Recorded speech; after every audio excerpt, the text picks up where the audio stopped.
Bismillahirrahmanirrahim. Assalamualaikum warahmatullahi wabarakatuh. InsyaAllah hari ini kita akan belajar pelajaran seterusnya, iaitu pelajaran keempat, tajuk munakahat. Okey, munakahat ni bermaksud perkahwinan ataupun pernikahan. Okey, insya-Allah untuk tajuk munakahat ni ada 5 perkara yang awak semua kena tahu. Yang pertama sekali berkenaan dengan pengertian nikah. Yang kedua, dalil Al-Quran tentang perkahwinan ataupun pernikahan. Yang ketiga, hukum nikah. Yang keempat, perempuan yang haram dikahwini. Dan yang kelima, hikmah perkahwinan. Okey, kita tengok perkara yang pertama iaitu berkenaan dengan pengertian nikah. Apa yang dimaksudkan dengan nikah? Okey, dari segi syarak, nikah tu adalah satu akad yang menghalalkan hubungan jenis iaitu istimta' di antara lelaki dan perempuan dengan syarat-syarat tertentu. Okey, kita tengok poin yang pertama. Poin yang pertama ialah satu akad yang menghalalkan. Poin yang kedua, hubungan jenis iaitu istimta'. Poin yang ketiga, di antara lelaki dan perempuan. Dan poin yang keempat, dengan syarat-syarat tertentu.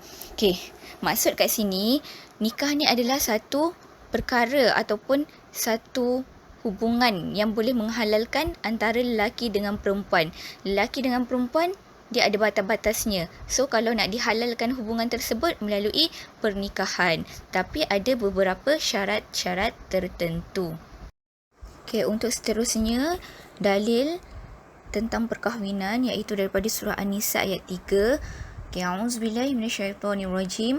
Fankihu ma taba lakum minan nisa'i masna wa sulasa wa ruba' fa in khiftum alla ta'dilu fawahidah. Okey, maksud dia kat sini, maka berkahwinlah dengan sesiapa yang kamu berkenan dari perempuan-perempuan. Okey, 2, 3 atau 4. Kemudian jika kamu bimbang tidak akan berlaku adil di antara isteri-isteri kamu, maka berkahwinlah dengan seorang sahaja. Okey, kat sini Allah bagi tahu, orang lelaki ni dia boleh berkahwin, dia boleh berkahwin 2, dia boleh berkahwin 3, dia boleh berkahwin dengan 4. Ada 4 orang isteri pun boleh. Tapi Allah tegaskan ke ayat akhir ni, fanqihu hiftum alla ta'dilu fawahidah. Okey, Allah kata apa? Jika kamu bimbang tidak akan berlaku adil di antara isteri-isteri kamu, kalau ada isteri 4 orang tapi tak boleh nak berlaku adil, maka berkahwinlah dengan seorang. Allah galakkan, Allah suruh kita berkahwin dengan seorang sahaja perempuan jika kita tak mampu untuk berlaku adil. Okey, kita tengok pula hukum nikah. Okey, hukum nikah ni ada 5 sahaja. Yang pertama harus, kedua sunat, ketiga wajib, makruh dan haram. 5 tu sahaja. Okey, untuk pengetahuan semua, hukum asal perkahwinan ataupun pernikahan ni adalah harus. Harus ni adalah hukum asal. Kalau contoh dalam soalan tanya nanti, apakah hukum asal perkahwinan? Okey, so jawapan dia hukum asal perkahwinan adalah harus. Okey, untuk hukum sunat, wajib, haram dan makruh tu dia bergantung kepada situasi. Okey, kita akan tengok satu persatu tentang hukum sunat, wajib, haram dan makruh. Okey, macam saya katakan tadi, hukum asal perkahwinan ataupun pernikahan adalah harus. Okey, untuk hukum sunat, kita tengok kat situ, dia bagi tahu apa? Bagi orang yang berhajat kepadanya serta cukup perbelanjaan termasuk nafkah dan lain-lain. Okey, jatuh hukum sunat tu jika seorang lelaki tu dia berhajat untuk berkahwin dan dicukup perbelanjaan termasuk nafkah dan lain-lain. Maksudnya kat sini lelaki tu dia nak kahwin, lepas tu dia dah cukup segala-gala perbelanjaan untuk perkahwinan tersebut, dan dia juga cukup untuk keperluan nafkah dan lain-lain untuk diberikan kepada isterinya ketika selepas kahwin. So, hukum lelaki tersebut untuk berkahwin adalah sunat. Okey, untuk hukum wajib pula, bagi orang yang cukup perbelanjaan dan takut akan terdorong kepada kejahatan zina. Okey, kita tengok hukum sunat dengan hukum wajib ni dia lebih kurang je. Maksudnya kat sini, untuk orang yang wajib ni, orang tersebut dia cukup perbelanjaan tapi dia takut diri dia terdorong kepada perbuatan zina. Kalau dia tak berkahwin nanti, dia takut dia melakukan perbuatan zina. Dia akan merosakkan dirinya dan menghampiri kepada zina. Tu kalau lelaki yang macam tu wajib untuk dia berkahwin. Okey, untuk hukum makruh pula, dia punya maksud terhadap orang yang tidak mampu memberi nafkah atau orang yang tidak berhajat kepada perkahwinan, seperti tidak ada keinginan nafsu sama ada disebabkan oleh faktor semula jadi atau perkara yang mendatang umpama penyakit. Okey, makruh ni terjadi bila seseorang tu dia tak ada berhajat untuk berkahwin ataupun dia tak mampu nak bagi nafkah. Bila dia tak mampu nak bagi nafkah, dia tak ada keinginan untuk berkahwin, makruh untuk dia berkahwin. Mungkin dia tak ada keinginan untuk berkahwin disebabkan oleh faktor kesihatan yang terjadi daripada dia kecil mungkin, ataupun mungkin disebabkan faktor-faktor yang mendatang. Faktor-faktor yang mendatang ni contoh, mungkin pada keadaan asal seperti hari ni dia adalah orang yang biasa saja, dia ada keinginan kepada perkahwinan, dia ada keinginan kepada perempuan, tapi disebabkan dia ada penyakit ataupun disebabkan dia kemalangan,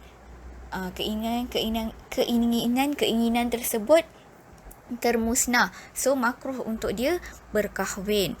Untuk hukum haram pula, haram bagi orang yang berniat untuk menyakiti perempuan yang dikahwini.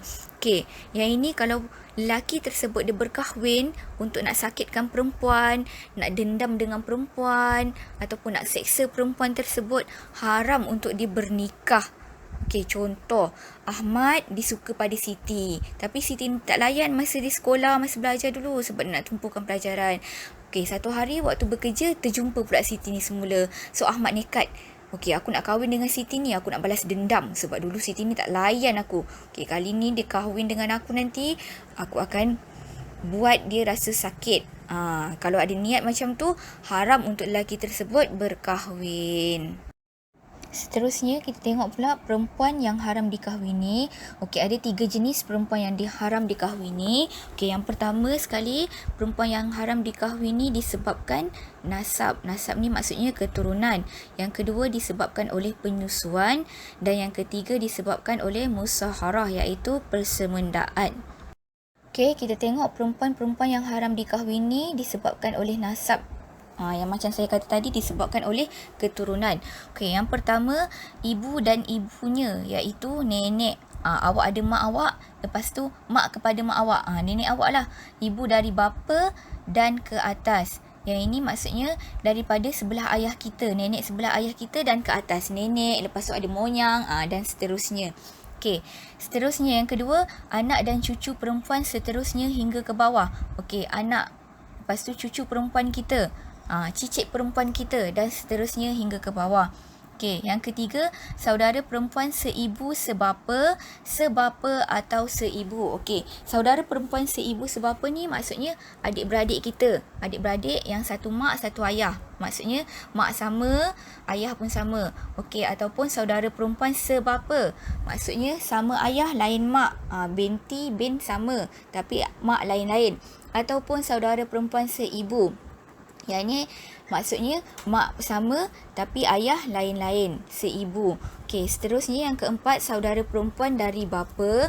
Maksudnya kat sini saudara perempuan daripada bapa, adik-beradik ayah.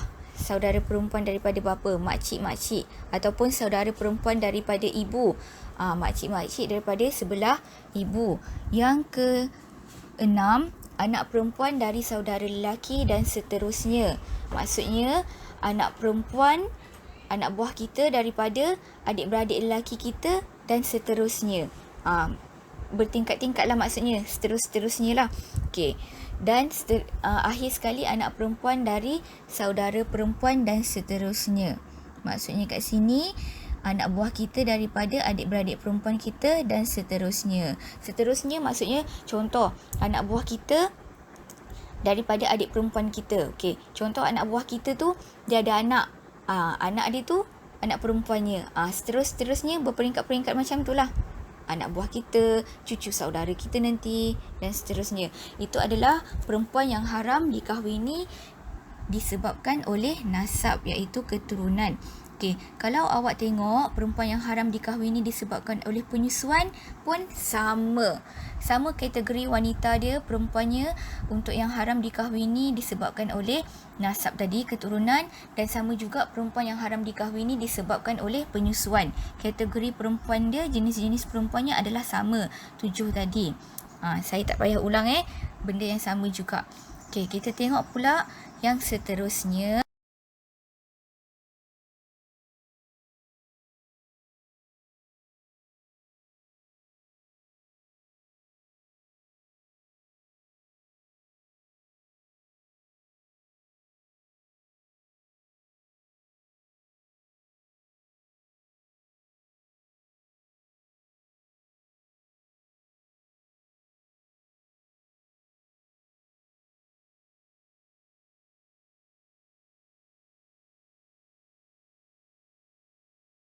Okey, seterusnya perempuan yang haram dikahwini disebabkan oleh musyawarah, iaitu persemendaan. Okey, pernah dengar tak apa yang dimaksudkan dengan musyawarah ataupun persemendaan?